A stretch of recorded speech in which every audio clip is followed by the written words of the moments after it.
শূন্য হৈ গ'ল গাঁওখন।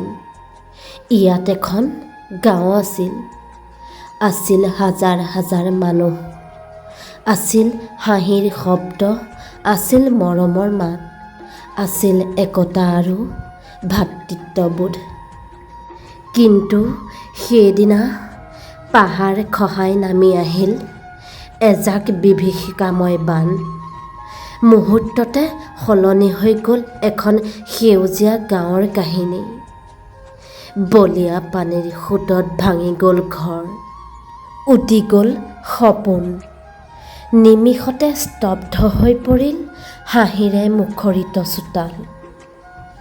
তথাপিও ভাতৃত্ববোধৰ এনাজৰীডাল ধৰি ৰাখিবলৈ গৈ কোনোবাই নিজৰ জীৱনটোকে উৎসৰ্গা কৰিলে। আন কোনোবাই নিজৰ পোহনীয়া জীৱকেইটাৰ প্ৰাণ বচাবলৈ চেষ্টা কৰি নিজেই বানৰ সোঁতত নিজকে এৰি দিলে। কোনোবাই হেৰুৱালে আপোনজন, কোনোবাই হেৰুৱালে ঘৰ, কোনোবাই হেৰুৱালে জীৱনভৰ সাঁচি ৰখা সপোন। এনেকৈয়ে নিঃশেষ হৈ গ'ল এখন গাঁও।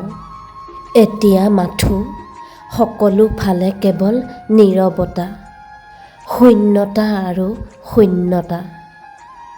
যি বাটেৰে এদিন মানুহ ঘৰলৈ উভতিছিল, আজি সেই বাটবোৰ নিৰ্বাক হৈ পৰি আছে।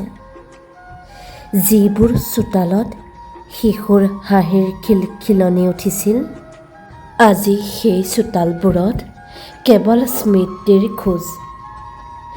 ক'ত গ'ল সেই মানুহবোৰ? ক'ত গ'ল সেই হাঁহিবোৰ? ক'ত গ'ল সেই মৰমৰ মাত?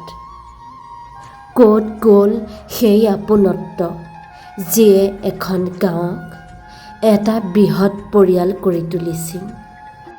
আজিও বিচাৰি চাওঁ নদীৰ বালিচৰত, কিজানিবা পাওঁ গাঁওখনৰ পুৰণা সেই স্মৃতি। ক'ৰবাত পৰি আছে যদি কাৰোবাৰ খেলনাৰ টুকুৰা, ক'ৰবাত আকৌ কাৰোবাৰ শেষ উপহাৰ, ক'ৰবাত আকৌ নিথৰ হৈ পৰি আছে আপোনজনৰ মৃতদেহ। নিৰৱধি বৈ আছে নদীখনি সেই একেই ঠাইতে, কিন্তু এতিয়া তাৰ বুকুত শান্ত সমাহিত গতি। এদিন যিখন নদীৰ পাৰতে শৈশৱ কটাইছিল, যিখন বালিচৰত মানুহে বহি পাতিছিল সুখ দুখৰ কথা, সেই নদীয়েও নিচিনিলে আমাক। আজি সেই বালিচৰত কেৱল অতীতৰ খোজ, আৰু বুকুত জাগি থাকে হেৰাই যোৱা গাঁওখনৰ এজাক মিঠা স্মৃতি। তথাপিও বুকুৰ কোনোবা কোণত এটা সৰু আশা জীয়াই আছে। এদিন আকৌ এই বাটত মানুহৰ খোজৰ শব্দ শুনিম। এদিন আকৌ এই চোতালত শিশুৰ হাঁহি শুনিম। এদিন আকৌ শূন্য গাঁওখনৰ বুকুত জীৱনে গীত গাব। হয়তো এদিন ভাঙি যোৱা ঘৰবোৰৰ ঠাইত আকৌ উঠিব নতুন ঘৰ। নিৰাশাৰ মাজতো আকৌ জ্বলিব চৌকাৰ জুই। নিৰ্বাক বাটবোৰত আকৌ শুনা যাব মানুহৰ মাত। কাৰণ গাঁও এখন কেৱল ঘৰ দুৱাৰৰ নাম নহয়। গাঁও মানে মানুহ, গাঁও মানে মৰম, গাঁও মানে একতা, গাঁও মানে ভাতৃত্ববোধ, আৰু গাঁও মানে এজনৰ বুকুত আনজনৰ জীয়াই থকাৰ আশা।